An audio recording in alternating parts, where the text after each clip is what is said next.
পেৰা বনাবলৈ হ'লে প্ৰথমে মই বিস্কুটৰ গুড়াখিনি মিক্সিত গুড়ি কৰি ল'লোঁ।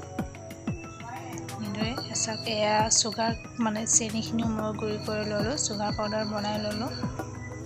তো এতিয়া মই আৰু এটা আমুল গাখীৰৰ পেকেট ল'লোঁ, ঘি লৈছোঁ আৰু ল'লোঁ আমুল তাজা লিকুইড। তো এতিয়া মই ইয়াত চুগাৰ পাউডাৰখিনি মিলাই ল'ম। 2 চামুচ দিম, 2 চামুচ নহয় 3 চামুচ দিম। এনেদৰে তাৰপাছত দিম মই চুগাৰ পাউডাৰো 3 চামুচ দিম।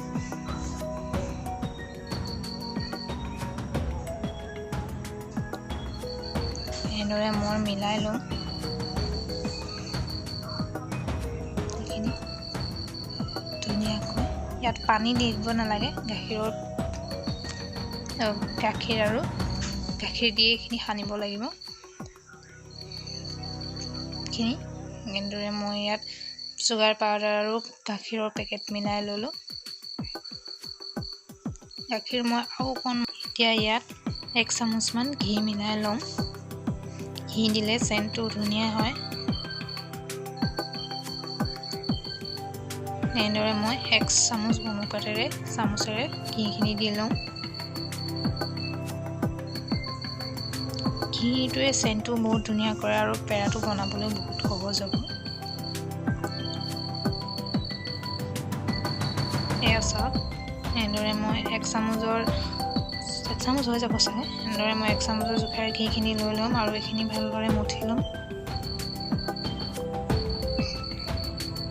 এনেদৰে এইখিনি মই ভালদৰে মঠি ল'ম।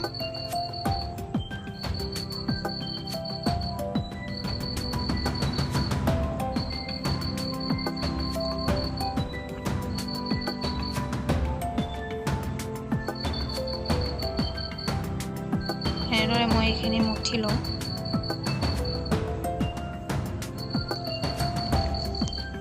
আলহী আহিলে যদি আমাৰ ঘৰত মিঠাই বা একো নাথাকে বা তৎক্ষণাৎ যদি আনিবলৈ অসুবিধাও হয়, তো আমি এনেদৰে ঘৰতে ধুনীয়াকৈ পেৰা বনাই কিনি আমি মানুহক খুৱাব পাৰোঁ। এতিয়া মই এইখিনি লাহে লাহে পানীটো নিদিওঁৱেই, গাখীৰে গুটি আমি এইখিনি লাহে লাহে মঠিম। এইখিনি আটা মঠাৰ নিচিনাকৈ মঠিব লাগিব এনেদৰে।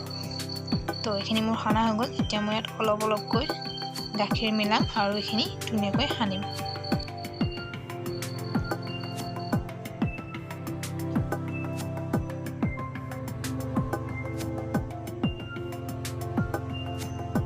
আপোনালোকে দেখিব কি ধুনীয়া পেৰা হ'ব, খাবলৈও বহুতেই টেষ্টি হয়। আপোনালোকেও এবাৰ ট্ৰাই কৰি চাবচোন এনেদৰে।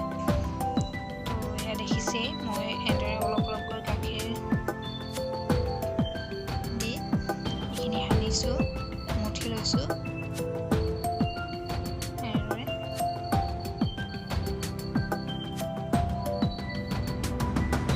ঘৰতে খুব কম সময়তে এনেদৰে বনাই কিনি ৰাখিব লাগে। খাবলৈ বহুত টেষ্টি হয়। এনেদৰে এইখিনি ভালদৰে মঠি ল'লোঁ। দেখিছে, এইখিনি মই তেতিয়ালৈকে মঠিম যেতিয়ালৈকে পেৰাৰ চেপটো নাহে, তেতিয়ালৈকে মই এইখিনি মঠি ৰাখিম।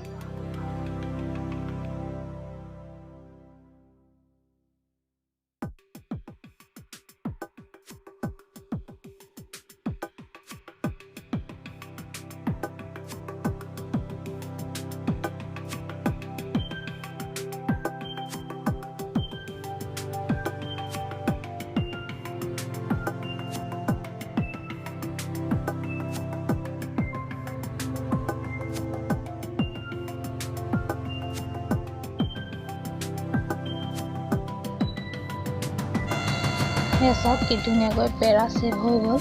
এতিয়া মই এইখিনি সৰু সৰুকৈ পেৰাৰ চেপ দিবলৈ যত্ন কৰিম। হাতত অলপ ঘি সানি ল'লোঁ, তেতিয়া লাড়ুখিনি কৰিবলৈ সুবিধা হয়। তো এনেদৰে এতিয়া মই চেপটি দিবলৈ যত্ন কৰিম। এনেদৰে সানিম, সচৰে এনেদৰে সৰু সৰু আকাৰত চেপ দিম। এয়া চাওক, দেখিছোঁ এনেদৰে। এয়া চাওক, মোৰ পেৰা বনোৱা হৈ গ'ল। তো এনেদৰে ধুনীয়া ধুনীয়াকৈ পেৰা আকাৰত শ্বেপ আৰু যেনেকৈ মন যায় তেনেকৈ আমি শ্বেপ বনাই কিনে পেৰা বনাই ৰাখিব পাৰোঁ। তো দেখিব পাইছে কি ধুনীয়া হৈছে আৰু গ্ল'টো বহুত ধুনীয়া আহিছে, বহুত ধুনীয়া গ্ল' আহিছে। তো ফ্ৰেণ্ডছ, এনেদৰে আপোনালোকে আলহীক দিব পাৰে আৰু ঘৰতো খাব পাৰে বনাই। তো চাওকচোন, কম সময়ৰ ভিতৰতে ইমান ধুনীয়া এটা মিঠাই তৈয়াৰ কৰিলোঁ। তো ফ্ৰেণ্ডছ, কেনেকুৱা লাগিলে আপোনালোকেও এবাৰ ট্ৰাই কৰি চাব। ভাল লাগিলে কমেণ্ট কৰিব, লাইক কৰিব, আৰু আপোনালোকে যদি মোৰ চেনেললৈ প্ৰথমবাৰ আহিছে তেনেহ'লে চেনেলটো ছাবস্ক্ৰাইব কৰি ল'ব। Thank U.